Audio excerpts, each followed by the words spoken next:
সূরা ইয়াসিন শরীফটা নাসরুল বারীতে এসেছে। সূরা পবিত্র কুরআনুল কারীমের প্রায় জায়গায় রাসূলুল্লাহর রিসালাত সম্পর্কে আমার আল্লাহ সাক্ষী দিয়েছেন। তার মধ্যে একটা সূরা হলো সূরা ইয়াসিন শরীফ। যে ইয়াসিন শরীফে রাসূলুল্লাহর রিসালাত সম্পর্কে আমার আল্লাহ সাক্ষী দিয়ে বলেন ওয়াল কুরআনিল হাকীম। হাবিব ওয়াওটা কসমের জন্য ব্যবহার হয়েছে। আমার আল্লাহ পাক রব্বুল আলামিন কসম করে বললেন, ও মাই প্রফেট মুহাম্মদ সাল্লাল্লাহু আলাইহি ওয়াসাল্লাম, ওয়াল কুরআনিল হাকীম, এই প্রজ্ঞাময় বিজ্ঞানময় কোরআনের কসম করে বললাম, ইন্নাকা লামিনাল মুরসালিন। যত নবী আমি দুনিয়ায় প্রেরণ করেছি সব নবীদের মধ্যে আপনি একজন পয়গম্বর। যেরকম সুবহানাল্লাহ।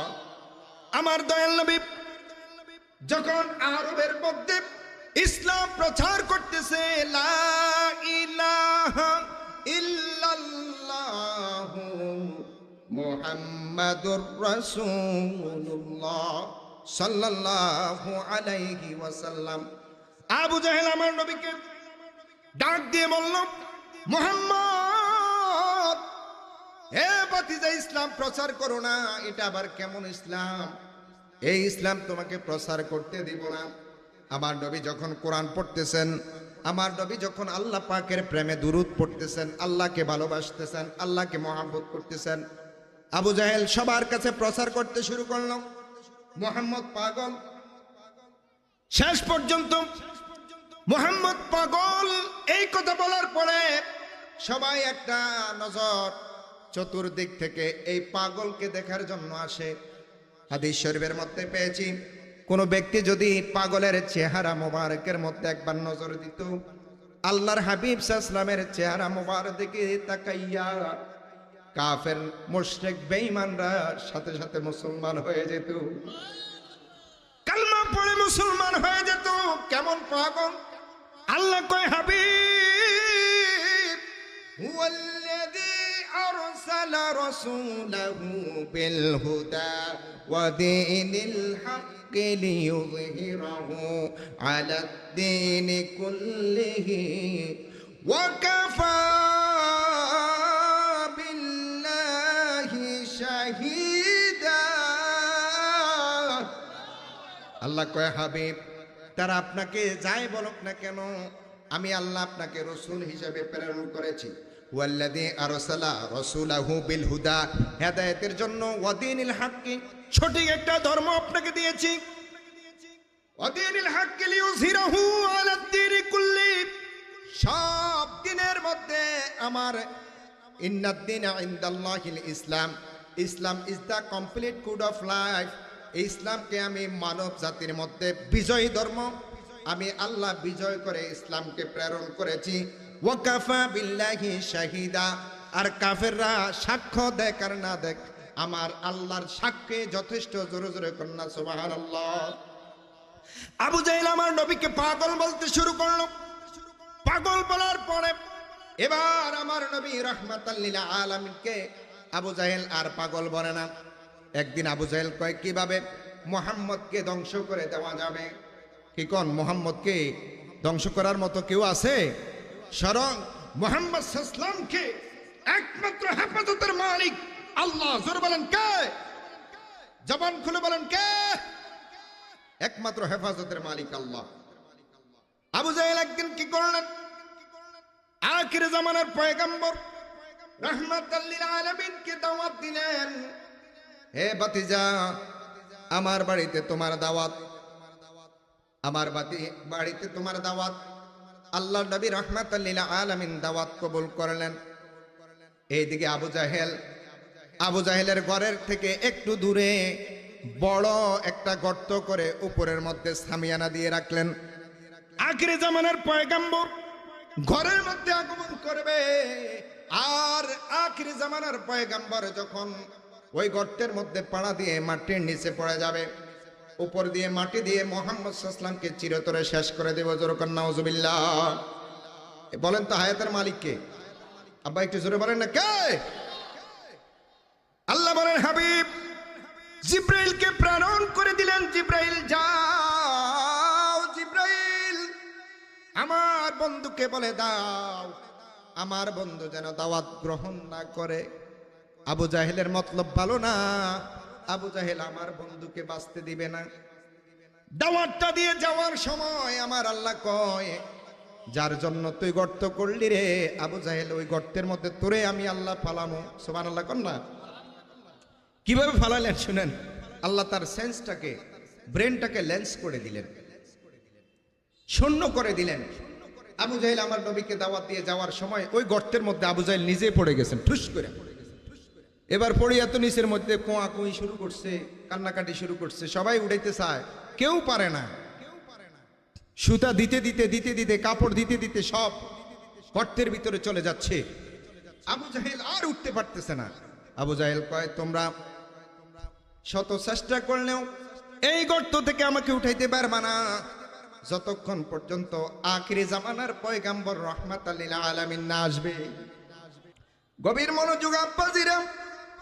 আবু জাহেল পড়ে যাওয়ার পরে এবার আবু জাহেল বলে, তোমরা আমারে যত টানাটানি করো আমার উঠাইতে পারবা না। কয় কি হয়েছে?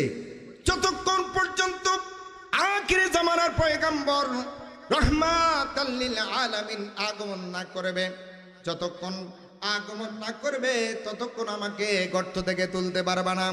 সবাই মিলে কি করলো? আমার দয়াল নবী কামলিওয়ালা নবীকে নিয়ে আসলো, আর আমার নবী হাতটা বাড়ায়া দিল। তাফসীরের মধ্যে এসেছে আমার দয়াল নবী গুহার উপরে, আবু জাহেল গুহার নিচে। সুবহানাল্লাহ কোন। নবী কেমন মর্যাদা, নবীর কেমন পাওয়ার, নবীর কেমন ক্ষমতা আমার আল্লাহ দান করেছেন। আল্লাহ আমার নবীকে দান করেছেন যেটাকে মুজিজা বলা হয়, এমন পাওয়ার দান করেছেন আমার দয়াল নবী কামলিওয়ালা নবী।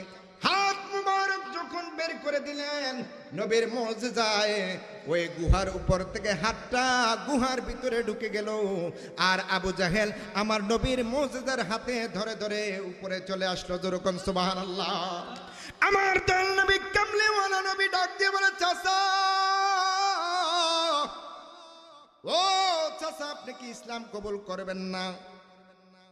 এবার এই কথা বলার সাথে সাথে চাচা ডাক দিয়ে বলে, বাতিজা, ইসলাম কবুল করবো। তুমি এত বড় জাদুকর হইলা কবে? কোন নাউজুবিল্লাহ। তুমি এত বড় জাদুকর, আস্তাগফিরুল্লাহ কোন। তুমি এত বড় জাদুকর। আমার নবী কয়, চাচা আমি তো জাদুকর না, আমি হলাম আল্লাহর পয়গাম্বর। জাদুকর না, পয়গাম্বর। সুবহানাল্লাহ কোন। কি সুবহানাল্লাহ কিছু পকেটে ঢুকে রাখছেন, বাড়ির যায় কইবেন নাকি? আরো জোরে বলেন সুবহানাল্লাহ। গভীর মনোযোগ। আবু জাহেল ঘোষণা করে দিল, মুহাম্মদকে জাদু থেকে, মুহাম্মদের জাদু ধ্বংস করতে হবে। মুহাম্মদের ভিতরে জাদু আছে, জাদুর খনি আছে, মুহাম্মদের জাদু ধ্বংস করতে হবে। ঘোষণা লাগাইছে সারা পৃথিবীতে। এবার খোঁজ লাগাইতে লাগাইতে দেখে ইয়ামেন একটা জাদুঘর আছে, যে জাদুঘরের নাম হলো জিমাদ। ইসলামিক হিস্টোরি অ্যান্ড কালচার, ইতিহাসের মধ্যে আসছে যে ওই জাদুঘরের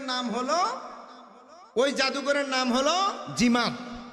জোরে বলেন কি? জিমাদ নামের জাদুঘরটাকে নিয়ে আসলো, যে জিমাদ নামের জাদুঘরকে খবর দাও। আব্বাজিরা আবার একটু মনোযোগ দেন। খবর লাগাইলেও সারা পৃথিবীতে জাদুঘর আছে কোথায়? লাস্ট পর্যন্ত সবাই খবর কইল জাদুঘর আছে কোথায়? কই ইয়ামেনে। কই খবর লাগাও। জাদুঘরের নাম কি? কই জাদুঘরের নাম হলো জিমাদ। যেটা বলেন কি? জিমাদ। কয় কেমন জাদুঘর? কয় জিমাদ এমন জাদুঘর, মানুষকে বানর বানাইতে পারে, বানরে মানুষ বানাইতে পারে, গাছেরে কচ্ছপ বানাইতে পারে, ব্যাং বানাইতে পারে। টিভিতে দেন না অনেক সময় এরকম মানুষ ঘোড়া হয়ে যায়। এটি হলো বেলকিবাজি। এটা কি? বেলকিবাজি। এটি কেউ বিশ্বাস করলে ঈমান চলে যাবে। এটি বিশ্বাস করা যাবে? আমরা বেলকিবাজি বিশ্বাস করব না। সর্বময় ক্ষমতার মালিক, সব কিছুর মালিককে, ইন্নাল্লাহা আলা কুল্লি শাইইন কাদির। আল্লাহ বলেন আমি হলাম সর্বশক্তিমান। পাওয়ার, আমার পাওয়ারের সাথে পৃথিবীর কারো পাওয়ারের তুলনা হয় না। কথা বলুন ঠিক কিনা? এবার সূরা রহমানের মধ্যে আল্লাহ বলেন, ইন্নামা আমরুহু ইযা আরাদা শাইআন আন ইয়াকুলা লাহু কুন ফায়াকুন। আমার এমন পাওয়ার, আমি যখন কোন বলি পায়া কোন হয়ে যেতে 1 সেকেন্ড সময় লাগে না। যেরকম সুবহানাল্লাহ। ও মিয়া, এতই যদি পারো, আল্লাহ নীল আকাশটা বানাইছেন, সাবআন শিদাদা, 7টা মজবুত আকাশ বানাইছেন। গোটা পৃথিবী খুঁজে দেখবেন কোথাও এই 7টা আকাশের মধ্যে একটা ফিলারও নাই। এমন কোন জাদুঘর আছো?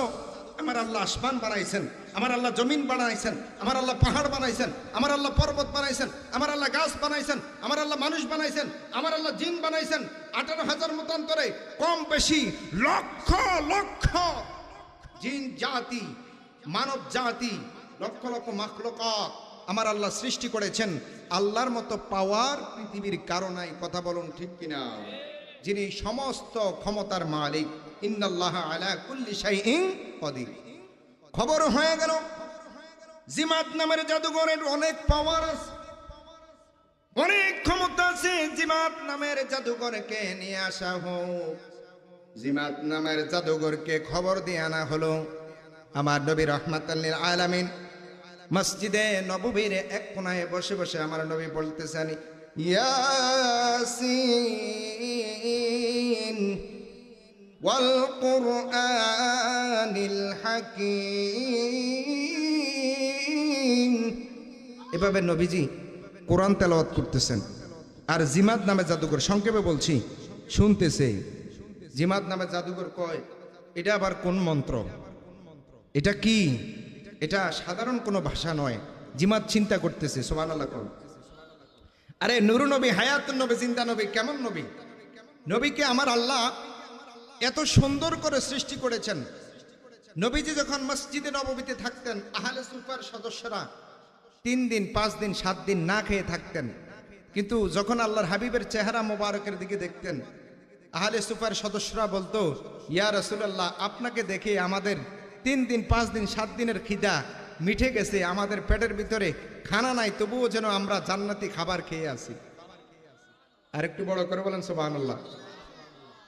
তো সম্মানিত হাজিরিন, জিমাত নামের জাদুকর তো আমার নবীকে দেখে চিন্তায় পড়ে গেল। আহারে, এত সুন্দর চেহারা। আন যায়েদ ইবনে সামুরা রাদিয়াল্লাহু তাআলা আনহু ক্বালা ক্বালা রাসূলুল্লাহ সাল্লাল্লাহু আলাইহি ওয়াসাল্লাম। সামুরাতা বলেন, একদিন পূর্ণিমার চাঁদের রাত আমি আমার রাহমাতাল লিল আলামিনকে লাল একটা ডোরা কাটা চাদর গায়ে দেওয়া অবস্থায় বসে থাকা দেখেছি। আমি আকাশের দিকে একবার তাকাই, দেখি পূর্ণিমার চাঁদ। চাঁদ 3 প্রকার প্রধানত। একটা হচ্ছে হিলাল, মানে সব চাঁদের নাম হলো হেলাল। হ্যাঁ, বাদরুন, সব চাঁদের নাম হলো বাদরুন। আর হেলাল শব্দটা হলো পূর্ণিমার চাঁদ, আর কমার শব্দের অর্থ হলো চাঁদ। একটা চাঁদের বিভিন্ন অর্থ আছে। তো বলছে যে বাদরুন মানে পূর্ণিমার চাঁদ। আমার নবী যে বসে আছেন, কয় আমার নবীকে পূর্ণিমার চাঁদের চাইতেও আরো সুন্দর দেখা যায়। যেরকম সুবহানাল্লাহ। আরেকটু বড় করে বলুন, আরেকটু বড় করে বলুন। পূর্ণিমার চাঁদের চাইতে আমার নবী সুন্দর, কারণ আমার নবীর ফসিনা মোবারক দিয়ে, ঘাম মোবারক দিয়ে আল্লাহ পাক রব্বুল আলামিন গোটা সৃষ্টি জগৎ সৃষ্টি করেছে। কোনো সন্দেহ আছে? আরে জোরে বলেন, কোনো সন্দেহ আছে? আমার নবীর নূর মোবারক দিয়ে আমার আল্লাহ গোটা পৃথিবীটাকে সুন্দর করে সাজিয়েছেন। যেরকম সুবহানাল্লাহ। আব্বাজিরা, জাদুঘর কানা হলো আমার নবীকে শেষ করে দিবে। কিন্তু ইতিহাসের মধ্যে এসেছে, জাদুঘর যখন আমার নবীর চেহারার মোবারকের দিকে তাকাইলেন, তাকানোর পরে জাদুঘর বলল, আরে এ তো সাধারণ কোনো ব্যক্তি নয়, যার চেহারার দিকে তাকাইতে মন চায়, যার চেহারার দিকে তাকাইতে মন চায়, যার চেহারার দিকে তাকাইতে মন চায়। যেরকম সুবহানাল্লাহ। আমার আব্বাজিরা, জিমাত নামের জাদুঘর আমার নবীর চেহারা মোবারকের দিকে তাকাইয়া এবার ডাক দিয়ে বলে, আবু জাহেল, উনি তো সাধারণ কোনো ব্যক্তি নয়, তবে উনি কি পড়েছে দেখি। এবারে জিমাত কিন্তু তাওরাতের পণ্ডিত ছিলেন, জবুরের পণ্ডিত ছিলেন, বিভিন্ন কিতাবের প্রতি জিমাদের জ্ঞান ছিল। জিমাত কিন্তু জানতেন আরবের বুকে আনে ওয়ালায় মাহবুবে মেরা আরশ কুরসি ফেরেশতা সাতাও সারদো কর দো জাহান্নাম কো আতিশ और জান্নাত কো দুলহান বানাও। আরবের বুকে একজন পয়গম্বর আগমন করবে, যিনি আগমন করলে তাওরাতের হুকুম বাতিল হয়ে যাবে, জবুরের হুকুম বাতিল হয়ে যাবে, ইনজিলের হুকুম বাতিল হয়ে যাবে, কোরআনের হুকুম প্রতিষ্ঠিত হয়ে যাবে। যেরকম সুবহানাল্লাহ। জিমাত নামের জাদুকর আমার দয়াল নবীর চেহারা মুবারকের দিকে তাকাইয়া জিমাত নামের জাদুকর বলে, যিনি এত সুন্দর কোরআন তেলাওয়াত করতে পারে, এত সুন্দর চেহারার অধিকারী হতে পারে, ইনি সাধারণ কোনো ব্যক্তি নয়। জিমাত বলে, ইয়া রাসূলুল্লাহ, নবী গো, মায়ার নবী, আপনার হাতে আমি ইসলাম গ্রহণ করলাম, আমাকে পড়াইয়া দেন লা ইলাহা ইল্লাল্লাহু মুহাম্মাদুর রাসূলুল্লাহ সাল্লাল্লাহু আলাইহি ওয়াসাল্লাম। শেষ পর্যন্ত জিমাত নামের জাদুকর আমার নবীর হাতে ইসলাম গ্রহণ করে ফেললেন। আল্লাহ আমাদের সকলকে নবী পাকের প্রেম, ভালোবাসা, রিসালাতের মহব্বত নিয়ে থাকার তৌফিক দেখ। বলুন আমিন। আরেকটু মহব্বত বলুন আমিন। ওয়া আখির দাওয়ানা আলহামদুলিল্লাহি রাব্বিল আলামিন। আসসালামু আলাইকুম ওয়া রাহমাতুল্লাহ।